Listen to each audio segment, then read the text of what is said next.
I found out my roommate and friends have been mocking me behind my back for months in a secret group chat, but I'm pretending I don't know so I can quietly cut them all off and ghost them when I leave town. I'm Ron, 28, and I currently live with my roommate, Emma, who's 27. She's my younger sister's best friend, and I've known her since we were kids. Originally, my sister lived with us too, but she moved abroad for her studies and now lives in another country with her fiancé. The apartment belonged to her late aunt, so she lets me stay there rent-free, but we share the bills and chores. It's a pretty great setup if you ask me. I've never had any issues living with Emma. There have never been any romantic feelings between us. I respected her boyfriends, and she respected my girlfriends. I see her as part of my family, almost like a sister. Well, 2 months ago while she was taking a shower I saw a notification on her phone with my name on it and I looked at it and it said, "I found the perfect girl for Ron's prank." I got curious and opened her phone since I know her passcode. There I saw how basically all our mutual friends, except a few I had from my army days and my childhood best friend who lives in another city, were all members of a group chat that started a month ago, and there they were all sharing memes and gifs, mocking me about my appearance, and basically I became equivalent of ugly to them. I couldn't understand why they were so mean, since I genuinely thought we had a good relationship and friendship. As I was scrolling all the way back, I found out that everything started after my roommate told one of her friends that she's so turned on that she's thinking of screwing the old and fat hobo who's sleeping on our rooftop sometimes. Her friend replied that I'm single too and she could F me. And my roommate answered that she's not that desperate yet, and they both share laughing emojis and stuff. Then they kept at it by posting puking emojis when they talked how they imagine I made love. Then other friends started getting into the joke and soon they created an entire group just so they can share humiliating posts about me. They even started using "I'd rather screw the hobo" as an aside joke, which I heard them say a few times but didn't know what it meant until now. I was standing there reading all these comments feeling numb and not knowing how to react. They also planned to do a prank on me. They would have a really pretty girl flirt with me and ask me out, and when I would go to the date, she would stand me up and they would have a bet on how long would I wait for her. Obviously, since I knew their plans, I rejected the girls' advances, to which I imagine all of them were surprised. Now, I'm not insecure about my appearance. I know I'm not great looking, but I never had trouble finding girls, and despite what they wrote, they didn't make me feel ugly or sorry for myself. I'm just hurt that they would do something like that, since I never did anything to warrant such mockery. Of course I'm more hurt about Emma, and I'm mostly confused since I know she cares a lot about me. 3 years ago I had a motorcycle accident and she practically slept in the hospital for the 10 days I was there, and after we came back home, she helped me all the time until I got better, so I don't know why she would do something so mean towards me. Personally, I think it was just a joke comment that got out of hand. After that, I stopped hanging out with them.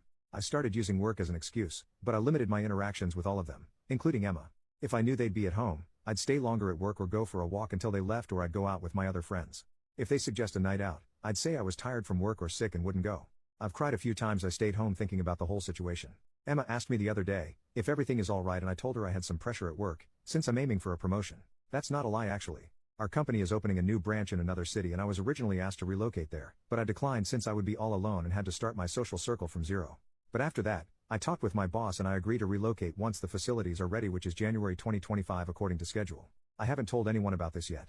The reason for this post is that about a week ago I once again looked at her phone to see if they keep the group chat. There I saw that they kept making fun of me, but some of them pointed out that I stopped interacting with them and wondered if I was alright or something happened to me. One even asked if there's a chance I know about them making fun of me, but they all dismissed that, saying they haven't said anything, and they even dared to say that even if I knew, it's all harmless anyways. Emma told them about my promotion and it convinced them that I'm just stressed about work, and then they continued mocking me with memes, this time about my job. I don't even know their motives at this point. I don't get it at all. I realize that there's no going back anymore, but I also realize that in the last 2 months, I haven't had any fun, so my plan now is to keep pretending I don't know anything, but start hanging out with them again, because since I won't see them anymore after 5 months I can at least have some fun. I used to like going out with them, so for the next few months, I can pretend they're still my friends. We actually do plan to go out all together to see a movie and then for some drinks. When time comes and I'm ready to leave, I'll leave without informing anyone, including Emma. Once I'm out and away I'll block them all besides Emma, since I care about her and want her to know that despite anything, I'm there for her, and if anyone tries to contact me or pretend they care about me leaving, I'll simply send Emma the screenshots of their chat, and I hope this will shut them up. Anyway, thanks if anyone read this. Edit. Wow, I didn't expect all the support and love. Thank you.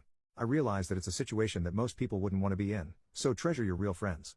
I want to clarify some things. As I mentioned in my post, I do have friends outside the group. I have my army brothers that we meet twice a month and message a lot, who I know have my back as I have theirs, and my best friend who lives in another city that will be very close to me after I leave. It's basically an hour driving. We talk daily and I think he'll be excited once he finds out I'm going to be so close to him. The people in the group chat are mostly our mutual friends since university or past jobs. Not all of them talk bad about me, but they're all members there, so I guess it's the same in a way. They usually hang out at our place where we watch movies, play board games, etc. I feel bad for losing them, but it doesn't compare in the thought of losing my best friend or my army brothers. About my sister. I didn't tell her because then she would tell Emma and then they'd all know, which is what I've been trying to avoid. If I wanted them to know, I'd tell them. I'm not afraid to tell them, because I'm desperate for their friendship. No, I don't want to tell them, because I don't want the drama. I want to avoid it. I work more now in my job to learn my new role, so the last thing I want is to deal with all that drama of fake apologies, etc. I'd rather be just me pretending I don't know, than all of them pretending they're sorry. I understand why some people don't want me to hang out with them and just expose them and everything, but it wouldn't benefit me to do it. All I would gain is drama and awkward situations. I'd rather focus on me, planning my departure, get ready for my new role and figure the aftermath. In the meantime, I don't think it would do me any good to end things with them now. I figure, I can't make new friends or seek for a girlfriend in this city since I'm leaving, so I can manage a few months in their company, instead of closing to myself.